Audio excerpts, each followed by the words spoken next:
Live from WRAL News Headquarters in Raleigh, your number one source for local news. WRAL News, coverage you can count on. Boy, it's about the heat index this afternoon. Feeling like 103 to 104 as the kids get off the bus. We do have some changes on our way. A little wetter, a little cooler for the holiday weekend. I'll show you. And keeping you safe in downtown Raleigh, today we'll get an update on crime near the Go Raleigh bus station. We're digging into data and we'll break down the trends for you. Plus, a school bus caught passing traffic in a no passing zone. We have a closer look at this video you will see only on WRAL as we are asking school district leaders about that situation.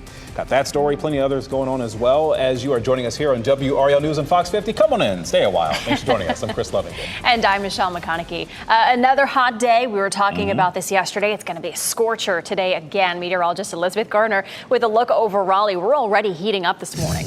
We are. We take a live look at Raleigh. Some hazy conditions out there. We have some high, thin cloud cover, plus just the amount of moisture in the atmosphere is going to bring us a bit of haze this afternoon. 69 is our dew point, and so that's, getting up there on the muggy meter. It feels most miserable when those dew points are in the 70s, and we're almost there. 74 is our temperature around the triangle right now. 74 in Fayetteville, 72 in Goldsboro, 74 in South Hill. So we're starting to see those temperatures creep up, and our hour-by-hour heat index is really going to climb. By lunchtime, already feeling like around 90, but feeling like 103 to 104 around the middle of the afternoon. Our actual high this afternoon, 98. That's going to be close to a record high this afternoon. And we do stay dry for today. We do have some changes in our forecast patterns starting tomorrow. We're back into a better chance for showers and thunderstorms.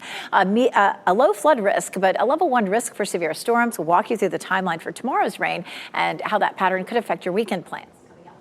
All right, Elizabeth, at 8:01, we're seeing major congestion building on the Beltline, particularly the south side of the Beltline this morning. We're talking starting around Lake Wheeler Road all the way to Gorman Street. And even though when you get past Gorman Street, you're still running into a little bit of a delay before you get to Jones Franklin Road. Let's get you outside and show you what we mean here. There's a camera at I-40 and Rock Quarry Road. The westbound lanes are moving away from us, and you can see the bumper traffic that you're seeing this morning there on the south side of the Beltline. So really keep that in mind if you're about to head out this morning. We've also been monitoring a crash in Durham this morning on I-885 in the northbound lanes heading into the Bull City this morning. You can see the major congestion that it's causing in those northbound lanes, and you can see it right here on I-885 and TW Alexander Drive, the slowdown that you're seeing right now heading into the Bull City. Right now, if you're listening to us on the radio and you're on I-885 heading into the Bull City, you're looking at a 10-minute delay. So keep that in mind. Hopefully it doesn't make you too late for work or maybe the appointment that you're heading to this morning. Let's check those drive times coming into the capital city here in Wake County. You're looking at a 15-minute delay if you're coming in from Knightdale this morning. The other trouble spot, US 1 coming in from Wake Forest, you're looking at a 17-minute delay into the capital city. This morning, we are working to get answers from Johnston County Schools about this video you are going to only see on WRAL. See that? A driver caught a school bus passing several cars and a tractor in a no passing zone and then veered off the road. WRAL's Kelsey Coffey explains this is causing concerns for parents. We're reaching out to the school district today for more information. It's normal to see traffic here on Brogdon Road in the afternoon, but what you're about to see in this video is far from typical. A viewer sent us this video from her dash cam. She says it was captured yesterday afternoon just before 3 o'clock. You can see there's a backup happening on the 2-lane road behind a tractor. Then you see the school bus enter into the frame. The bus driver switches to the non-passing lane, going by multiple vehicles, even veering off the road. We're working to find out if children were on the bus at the time. A spokesperson with the school district says they're working to find out if the driver works for the school system. Kelsey Coffey, WRAL News in Johnston County.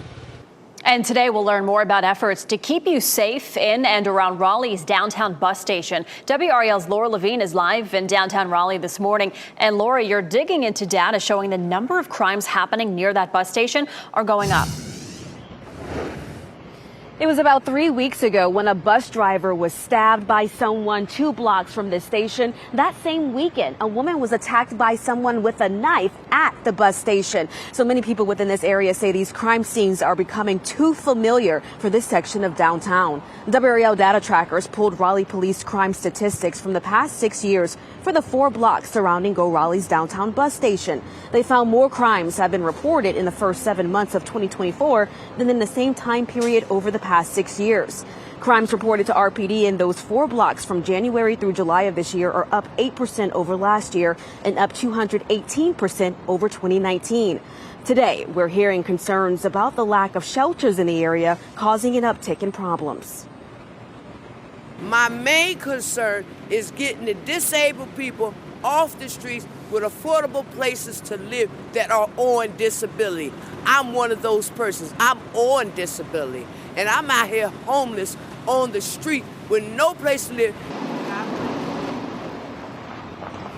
And many people in this area are asking for more resources for that support. We're going to hear some of the issues being covered in today's meeting with the safety manager for Go Triangle. That meeting begins at noon. Laura Levine, WRAL News in Raleigh.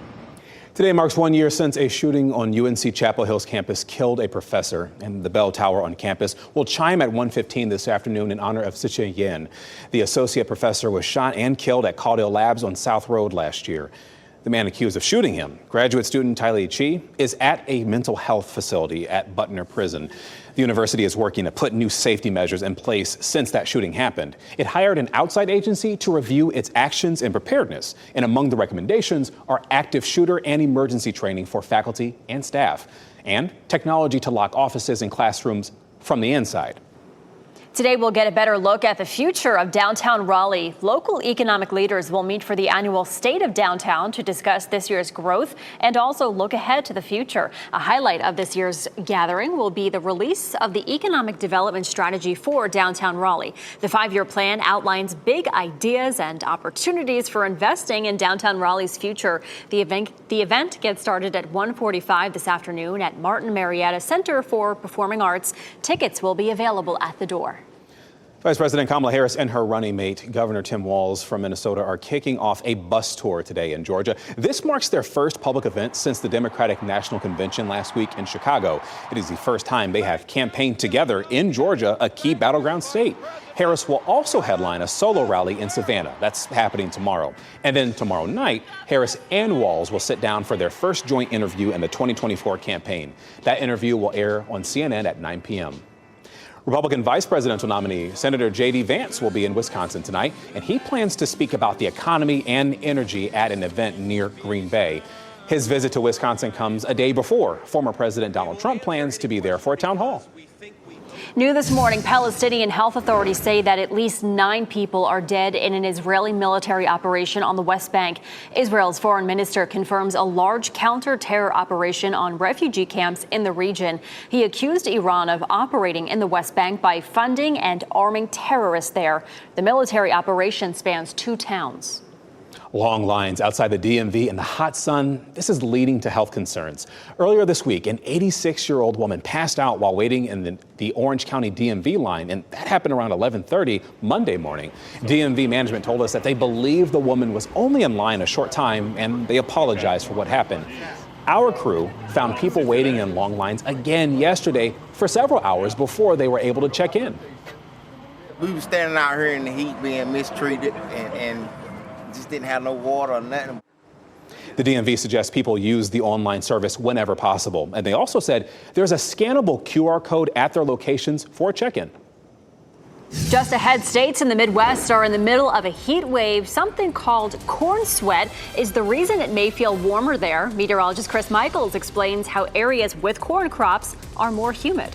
Plus, a college staple for NC State students is closing after 2 decades in business. How people are saying goodbye to the beloved Goat Bar.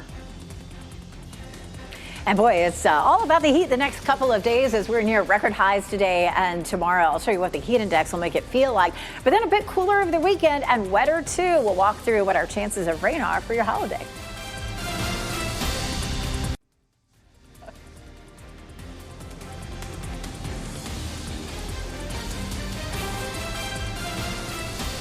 Welcome back. Just coming up on 8:13 on your beautiful Wednesday morning as we take a live look over Fayetteville. You're watching WRAL News, available on YouTube TV and the WRAL app on your TV or streaming device. Today, another good day to have the water handy. Stay inside as much as you can if possible because these temperatures, Elizabeth, nearing 100.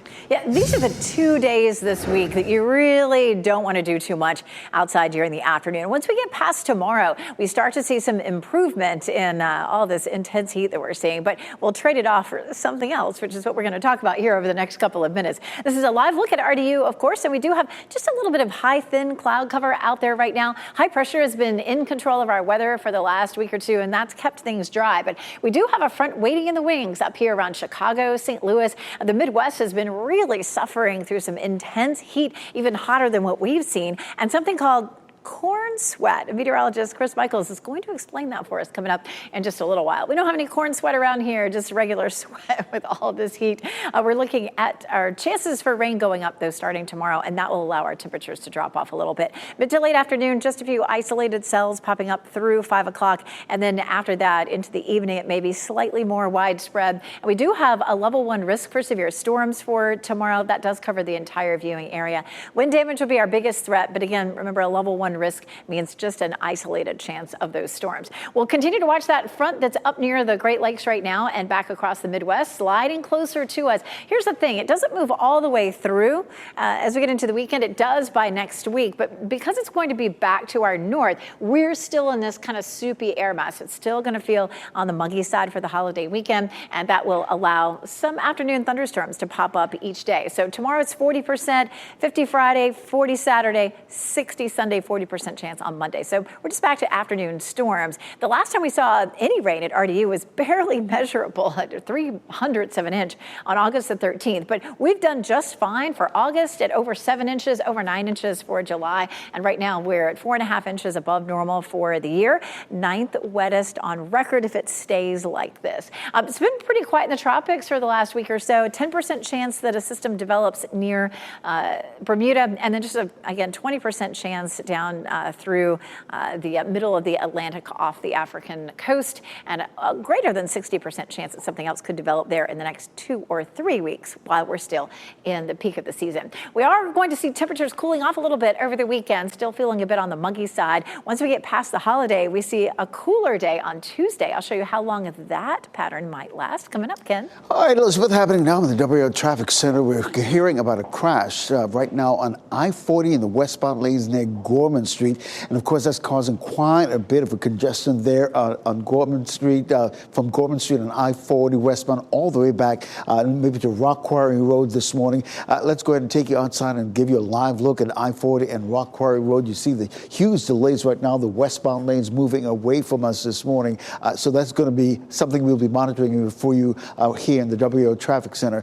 We are also noticing a crash on 885 heading into Durham this morning. You can see the heavy congestion it's causing right there in those northbound lanes heading into Durham this morning. This live look at I-885 and TW Alexander Drive, those northbound lanes are moving away from us this morning. We checked our live traffic sensors just a little while ago. It's going to take you at about an 8-minute delay to your drive time heading into the Bull City this morning. We are seeing that congestion here in the capital city as well, building on some of the major roadway, the northern side of the Beltline, as well as US 1 coming in from Wake Forest. You're looking at a 14-minute delay there. 887, those southbound lanes getting a little better this morning. It's just down to just a 5-minute delay. And of course, you're looking at a 6-minute delay coming in from Apex and Off Point South on US 1 North. All right, thank you, Ken. Popular Raleigh bar, The Goat, is closing after more than 20 years in business. The bar's owner says it's shutting down after a raid by alcohol law enforcement agents over reports of underage sales. People came out to the bar on Western Boulevard yesterday to buy shirts and other memorabilia to remember it by. Owner Amanda LaRoque said that the bar was not cited for underage sales, but the raid last week from state agents convinced her it was time to close the doors. They came in hot with 7 people. I mean, look at the size of this establishment. And it was, I think, the straw that broke the camel's back, that I'm tired of dealing with silliness like this. And WRAL tracked down records that show the GOAT's ABC license is still active and its mixed beverage license was renewed in April of this year. We've reached out to the state's alcohol law enforcement agency for comment. The Chapel Hill Police Department is looking for this man right here on your screen. They say this is 52-year-old Jonathan Florence. He's accused of robbing a Bank of America. That happened around 1 o'clock yesterday afternoon on Banks Drive. Investigators say he implied he had a gun, demanded money, and then he left. Police say that he could be driving a red Chevy pickup truck. Cities in the Northeast are spraying for mosquitoes ahead of the holiday weekend because of rising concerns about 2 mosquito-borne viruses. A 41-year-old New Hampshire man died from Eastern equine encephalitis this month. Rima Ellis explains some of the safety precautions that you can take. As New York sprays for mosquitoes carrying dangerous viruses like Eastern equine encephalitis, also called EEE, concern is spreading nationwide. Cases popping up in Massachusetts, Vermont, New Jersey, Wisconsin, and tonight, New Hampshire. New Hampshire health officials say one adult resident died of EEE after being hospitalized for severe nervous system disease. It's New Hampshire's first human case of the virus in a decade. The West Nile virus is a threat too. 33 states have reported 289 cases of West Nile. This is worrisome and discouraging. Epidemiologist and infectious disease specialist Dr. Richard Ellison says EEE virus is especially troubling. We have 30 to 40% of the patients who get this and become sick with it will die from it. Is there any age group that's particularly vulnerable to these viruses? The very young and the very old are the ones who have the worst outcome. Officials nationwide are taking action, spraying, testing to identify mosquito breeding areas. I'm glad that they're doing something proactive about it. Safety precautions include wearing long sleeves and pants, using insect repellent, and getting rid of standing water. Take extra care during dusk and dawn, officials say. That's when mosquitoes are most active. The Midwest is in the middle of a heat wave, and it may feel worse in those areas because of something called corn sweat. I thought it wasn't real. Turns out it is. Meteorologist Chris Michaels is here to explain why areas with more corn crops are more humid. Yeah, it doesn't sound real, right? The technical term is evapotranspiration, but folks out there, especially farmers out there, will sometimes refer to it as corn sweat. And we'll talk about how that develops and how it makes it hotter. In fact, Chris, in your hometown of Peoria, the peak heat index, 118. Brutal heat out there, and you can see just how hot it's been over the past 2 days. So here's what's going on with a lot of crops, but corn especially. It releases moisture as temperatures rise, kind of like how we sweat when we're trying to cool down. In fact, 1 acre of corn can release 3,000 to 4,000 gallons of water. So this contributes to higher dew points. You know how when we say the dew points in the 70s, it feels muggy? These past few days, dew points out there were 77 to 81. So that's what allowed that heat index to climb as high as it did. Now moving forward, heat advisories are just to our north. In order for us to get a heat advisory, the heat index would have to peak around 104 to 109 for about 2 hours straight. So we'll be plenty hot, but I think we'll be the only ones sweating this time around, Chris. What was that? What? Evapotranspiration. All right, let's say that instead of demure. I think that's the one that should be trending online. Absolutely. I'm so tired of that word. So evapotranspiration, I think that's going to be our word of the day. Impress your folks next time you're around. Yeah. Let's make it trend. Let's do it. Let's do it. Thanks, Chris. Well, scary moments at a playground in Raleigh when a child was bitten by a snake. Paramedics responded to La Petite Academy on Headingham Boulevard yesterday. They took the child to the hospital where they were treated. They didn't tell us what kind of snake it was or the child's condition. A driverless Waymo vehicle drove the wrong way in a city near Phoenix. Waymo! They turned... The 2 women in the car took this video, and they had a green light, but they were stuck because of the Waymo vehicle. That's when they started recording. They pulled around the Waymo, concerned they would get in a crash, and then honked to get its attention. Waymo released a statement saying the vehicle rerouted its course within about a minute's time. The number of 401k millionaires at Fidelity Investments has hit a new high. The firm says there were nearly 500,000 401k accounts with a balance of 1 million or more last quarter. That was up 2.5% from the previous quarter. Fidelity's figures are based on its 24 million 401k employer retirement accounts. As for the average balance of all those accounts last quarter, it was about $127,000. That is up 1% from the previous quarter. The Mega Millions jackpot is growing after no one hit all the numbers during last night's drawing. Here's a look at those winning numbers again: 16, 18, 21, 54, 65. The Mega Ball is 5 and the Mega Plier is 2. The jackpot for Friday night is now an estimated $627 million. That's a $309 million cash prize for the lump sum payout. You can watch the live Mega Millions drawing on WRAL this Friday right after our news at 11. Well, WRAL Data Trackers is digging into the rise in crime near Moore Square in downtown Raleigh. We'll break down our findings and how the city is working to address the uptick.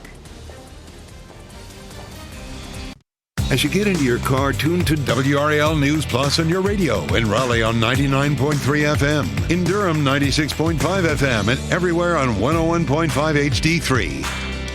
Good morning. Happy Wednesday. Time now is 8:26. I'm Michelle McConaughey. We are in for a very hot day again. Meteorologist Elizabeth Gardner tracking it all for us. It's pretty out there. A little bit hazy, but already warm. 74 in Durham and Raleigh, as well as Fayetteville. You might notice a little bit of haze out there for this morning, but today will be dry and mostly sunny. It's a warm start with temperatures in the low to mid 70s. And of course, it's going to be a humid day today, too. As a matter of fact, we're going to be close to a record high at 98. So exercising outside, you want to do that before lunchtime and then just take it inside to the gym. It's going to feel more like 103 to 104 with the heat index this afternoon. Ken? Elizabeth, I want to encourage you to give yourself some extra time this morning. We're seeing a lot of delays on our belt line, particularly the north side of the belt line, the south side of the belt line, as well as the I-540 loop many of you use as an alternate east-west route this morning.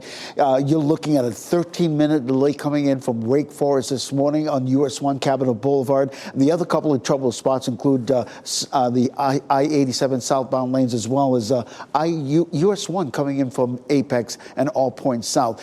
We have a crash that we've been monitoring on I-885 right now. You're looking at a 9-minute delay heading into the Bull City. Thanks, Ken. Today, Go Triangle will get a safety update. Crimes reported to Raleigh police in the 4 blocks near the downtown Raleigh station from January through July of this year are up 8% over last year and up 218% over 2019. This year, 68 assaults have been reported in the area. And WRAL is pushing Johnston County schools for answers about this video. A driver's dash cam caught a school bus passing several cars and a tractor in a no passing zone in Smithfield. The bus even veered off the road. It's unclear if any children were on the bus when this happened. We'll have more news, weather, and traffic over on Fox 50. Shot in 4K ultra high definition. Your number one source for local news. WRAL News. Coverage you can count on. 2 more really hot days. It's going to feel like 103 to 104 as the kids are getting off the bus this afternoon. But I'll show you what's going to change and bring us some cooler temperatures later in the week coming up. And today marks 1 year since a UNC Chapel Hill professor died in a shooting on campus. Hao Zicheng-Yen will be honored today. Plus, a school bus in Smithfield caught on camera passing multiple vehicles dangerously. The questions we're asking school leaders this morning. I mean, school just started. It is so scary to see something like that happen. Wow. All right, we'll talk about it coming up. Thanks for joining us. I'm Michelle McConaughey. And I'm Chris Loving. A lot to get to, but first, we can't skip up Elizabeth Gardner. She's got your live look from North Hills this morning. Beautiful way to start the day. It looks gorgeous, doesn't it? Lots of blue sky. In some places, the sky looks a little bit hazy for us this morning. We do have, some additional moisture in the atmosphere. It can lead to some hazy views across our area. Our dew point is 69, and of course, that's a measure of moisture in the atmosphere, and it's a little higher than it was this time yesterday, but not as high as it can be. It can be all the way up into the mid 70s, and we're not quite there yet, which is good. Our temperature is 74, so it is a warm warm start this morning. The coolest spot is Roxborough at 68, 73 in Clinton right now. It's 73 in Rocky Mount. The heat index is going to be really our big story today. It's going to feel like 103 or 104 during the afternoon. So just keep that in mind. Just don't want to overdo it outside. Actual high 98, and that's just 2 degrees from the record. Today stays nice and dry, but we start to change up the weather pattern tomorrow to a little wetter one. We'll have a low risk for flooding and, of course, a level 1 risk for severe storms. So coming up, we'll go over our timeline for rain tomorrow and also through the holiday weekend. We're going to have some wet periods, too. Ken? Elizabeth, all new into the WRAL Traffic Center. We just got reports of a crash on I-87 in those southbound lanes right near New Hope Road. You can see it's causing some congestion in that area coming off those southbound lanes. This is a live look at I-87 and New Hope Road. You're not seeing the crash on this camera and really not seeing the slowdown that our sensors are picking up. But just keep that in mind. The sensors, the live sensors are showing that there is a bit of a delay. And that's usually the case when you get off on 87 South and you hop on the Beltline in those northern side of the Beltline. Speaking of the south side of the Beltline, look at the congestion that we're seeing. And this is the usual congestion we see in the morning. There was a crash about an hour ago, but that has since cleared. But you can see the slowdown in the westbound lanes moving away from us this morning. Elsewhere in the Triangle, we've been monitoring a crash in Durham this morning on I-885 in the northbound lanes. It's been causing quite a bit of a slowdown this morning, but right now we're seeing that slowdown is still going on this morning all the way to TW Alexander Drive. Let's really take you really quickly outside and show you that slowdown in those northbound lanes. And it's a situation where you're seeing a lot of congestion also in the capital city, particularly US 1 coming in from Wake Forest. Thanks, Ken. Take a look at this video here. We are pushing Johnston County schools for answers this morning after what you see on this video here. The school bus goes right around it. A driver in Smithfield caught a school bus actually passing a utility vehicle on the other side. WRAL's Kelsey Coffey says they are working. There are still a lot of things they're working to learn. We're reaching out to the school district today for more information. It's normal to see traffic here on Brogdon Road in the afternoon, but what you're about to see in this video is far from typical. A viewer sent us this video from her dash cam. She says it was captured yesterday afternoon just before 3 o'clock. You can see there's a backup happening on the 2-lane road behind a tractor. Then you see the school bus enter into the frame. The bus driver switches to the non-passing lane, going by multiple vehicles, even veering off the road. We're working to find out if children were on the bus at the time. A spokesperson with the school district says they're working to find out if the driver works for the school system. Kelsey Coffey, WRAL News in Johnston County. Investigators say there was an increase in crime around the downtown Raleigh bus station, and today we'll get an update about what's being done to keep you safe. WRAL's Laura Levine joins us live from downtown Raleigh. And Laura, this is something WRAL data trackers have kept a very close eye on. Absolutely, Chris, good morning. It was 3 weeks ago when a bus driver was stabbed about 2 blocks from the Go Raleigh bus station. That same weekend, a woman was attacked here at the station by someone with a knife. And many people within this area say that these crime scenes playing out have become way too familiar for this section of downtown. WRAL data trackers pulled Raleigh police crime statistics from the past 6 years for the 4 blocks surrounding this area. They found more crimes have been reported in the first 7 months of 2024 than in the same time period over the past 6 years. Crime reported to RPD in those 4 blocks from January through July of this year are up 8% over last year and up 218% over 2019. This morning, we're hearing concerns from people who live nearby who tell me more surveillance is needed. When I look around the building, you only see one camera. In a high crime area, you don't see enough cameras. You know, there should be cameras going along this whole parking lot building around the side. So the safety director with Go Triangle, he's going to be giving an update to leaders on that board with that meeting beginning at noon. Laura Levine, WRAL News, we're live in Raleigh. Today marks 1 year since a shooting on UNC Chapel Hill's campus that killed a professor. The bell tower on campus will chime at 1:15 this afternoon in honor of Zijie Yan. The associate professor was shot and killed at Caudill Labs on South Road last year. The man accused of shooting him, graduate student Tylei Chi, is at a mental health facility at Butner Prison. The university is working to put new safety measures in place since that shooting. It hired an outside agency to review its actions and preparedness. And among the recommendations are active shooter and emergency training for faculty and staff, and technology to lock offices and classrooms from the inside. Covering Wake County, students are back in the classroom, and the school district says, well, keeping your child cool is top priority. Maintenance workers say about half of all emergency work orders they've received over the past year were HVAC related. However, they say understaffing makes it difficult to keep up. The school board is calling for a plan to address these issues. So it seems like we're always putting out a fire rather than being proactive. Staffers say nearly 50% of their chiller units will need to be replaced or will need to be replaced in the next 5 years. More students will be moving on to St. Augustine's University's campus today, but the university's enrollment is far lower than it was just a few years ago. Interim President Marcus Burgess told WRAL the school expects to have around 200 students for the school year. That's only about a fifth of what the enrollment was 2 years ago. A big drop comes as St. Aug has faced a series of financial challenges as well as issues with accreditation. The first day of the fall semester was delayed by 2 weeks from August 19th to September 3rd. Today, we'll get a better look at the future of downtown Raleigh. Local economic leaders will meet for the annual State of Downtown report. They'll discuss this year's growth and look ahead to the future. A highlight of this year's gathering will be the release of the economic development strategy for downtown Raleigh. This 5-year plan basically outlines big ideas and opportunities for investing in downtown Raleigh's future. The event gets started at 1:45 this afternoon. That is at the Martin Marietta Center for the Performing Arts, and tickets will be available at the door. A man is facing charges after a jet ski accident in Wake County. It happened at the Harris Lake boat ramp yesterday afternoon. Officers say Rafael Serrero was driving a jet ski when he hit another jet ski. He and a woman on the other jet ski swam to shore. They were treated for minor injuries. He is now charged with reckless operation of a vehicle. Police say homicide numbers are down in Fayetteville after a record year in 2023. Police Chief Kim Braden says that homicides are down by more than 57%. That's in comparison to the same time last year. Rapes and aggravated assaults, those are also down, but larcenies and motor vehicle thefts are on the rise. Now, this is a live look in Paris right now, where in just a few hours, the 2024 Paralympic Games will officially get underway. More than 4,000 athletes from around the world will compete in 22 sports over the next 2 weeks.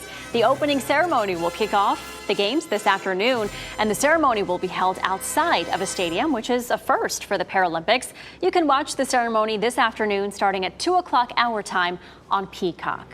And one of the stars from Team USA is from Fayetteville. Heather Erickson is one of the most decorated volleyball players in North Carolina history. She won gold in the 2016 and 2020 Paralympics.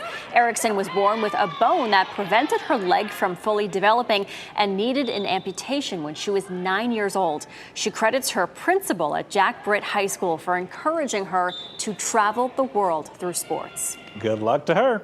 The city of Raleigh is moving forward with its plans to build a civic tower. This will result in a street closure you may want to know about. Starting tonight at 7 o'clock, part of Hargett Street will close. That is between Dawson and McDowell Streets. This is happening so teams will strike the pavement for the project. It's planning to open back up tomorrow by 5 a.m. Local businesses will stay open and accessible. Drivers and cyclists will need to detour around the work, though. Nearby sidewalks will be closed. Coming up, a Texas couple is sharing their story after they were attacked by a shark on the 4th of July. How she hopes her journey to recovery inspires others.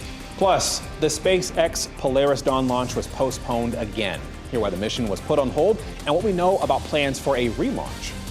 And here's a live look over Southern Pines this morning. Another day of near record-breaking heat on tap. After the break, meteorologist Elizabeth Gardner tells us how hot we can expect to get over the next couple of days.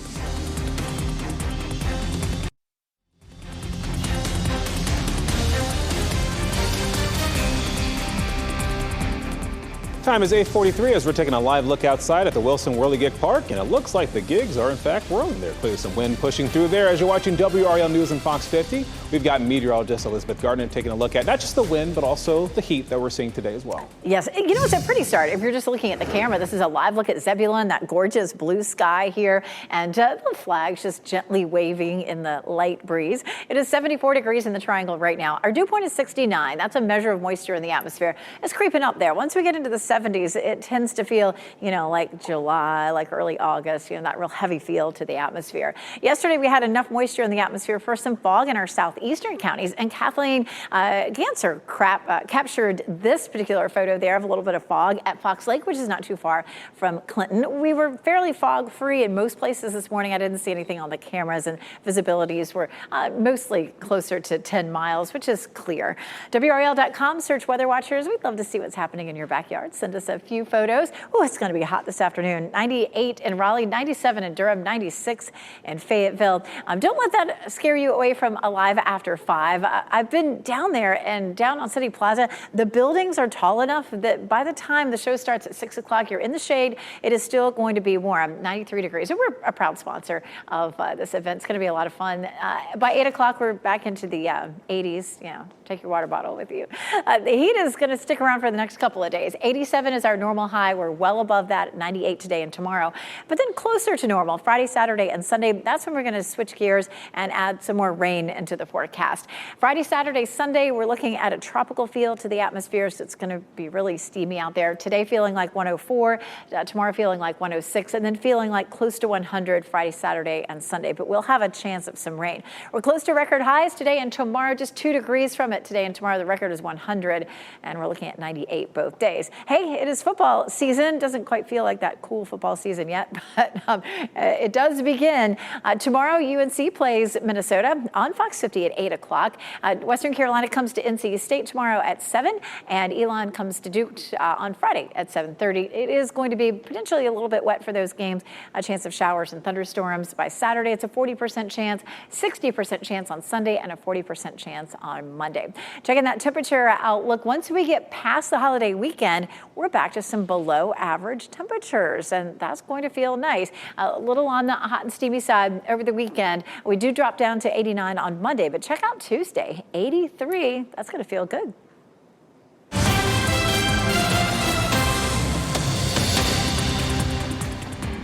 Back to school can mean some anxiety and for children and parents. And WRAL lifestyle editor Kathy Hanrahan is here with us this morning with some tips to help families deal with the back to school stress. Kathy, you have kids, you get it.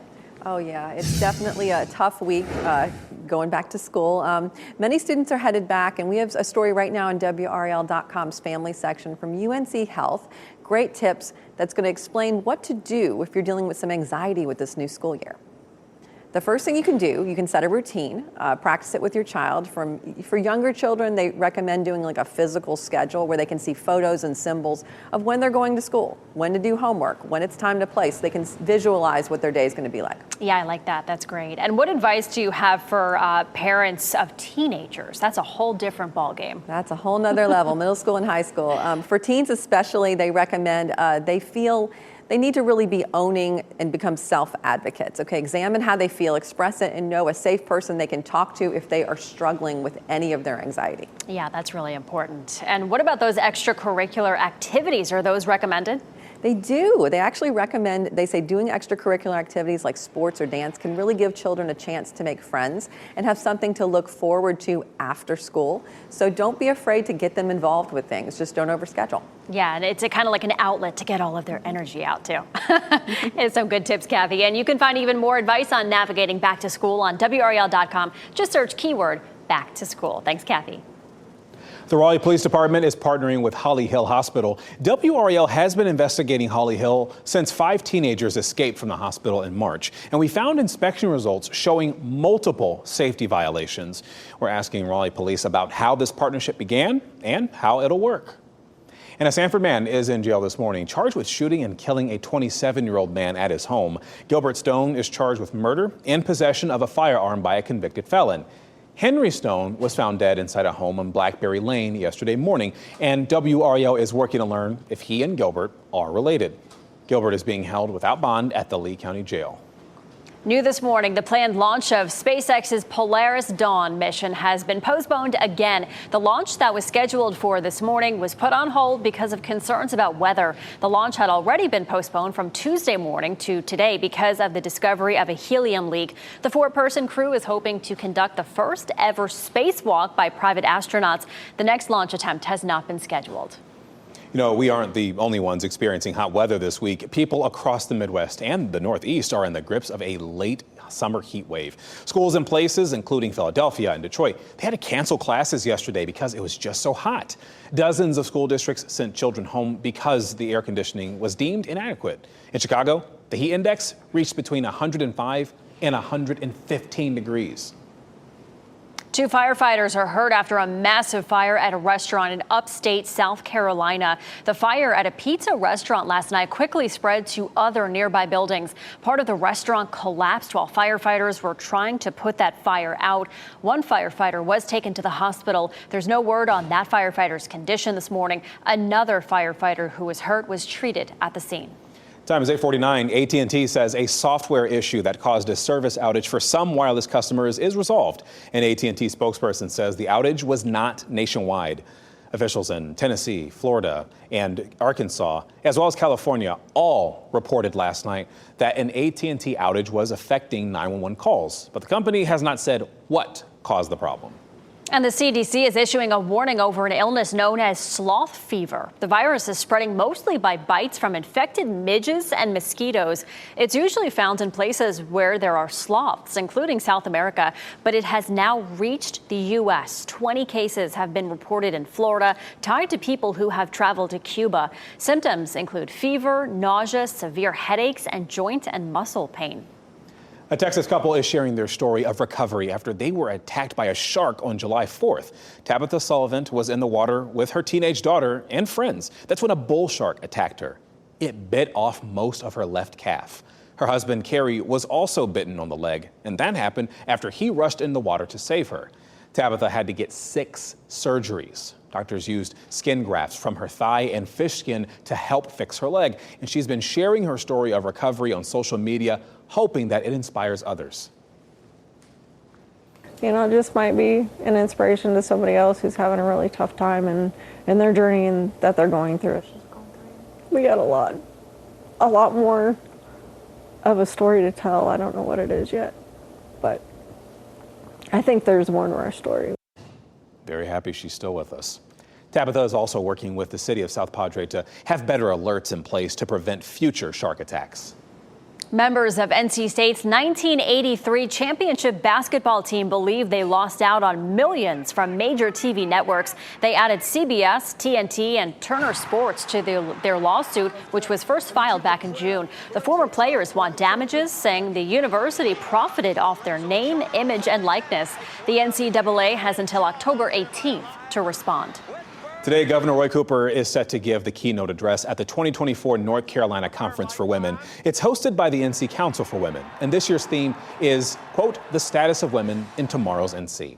The event is held at North Carolina State's McKimmon Center, that is on Gorman Street in Raleigh. Covering Wake County tonight, you can give your input on plans to expand and renovate Crowder County Park in Apex. The county was able to buy 96 acres that will be added to the park's existing 33 acres. You can let them know what you would like to see done with the expansion. The community meeting is set for 4 o'clock this afternoon at the park's Heron Shelter. IKEA is testing out a way for people to buy and sell its used furniture to each other. The retailer is launching a secondhand online marketplace called IKEA Pre-Owned. People can post photos and list the prices of the furniture that they're selling, but buyers and sellers will have to set up a time and a place to make the exchange. It's kind of like Facebook Marketplace, or Craigslist for that matter. IKEA says it hopes to launch the online platform globally, but it's not yet available in the United States. The college football season, it kicks off tomorrow for UNC. The Tar Heels open in Minnesota against the Gophers, and you can watch the game on Fox 50 tomorrow night. Coverage starts at 7:30 p.m., and the game gets started at 8. And of course, WRAL Sports will be covering that. And before we go to break, you gotta look at your Win-Ring lottery numbers just in case you missed out on those. Of course, we'll get you another update on traffic and weather that's coming up next. Stay with us.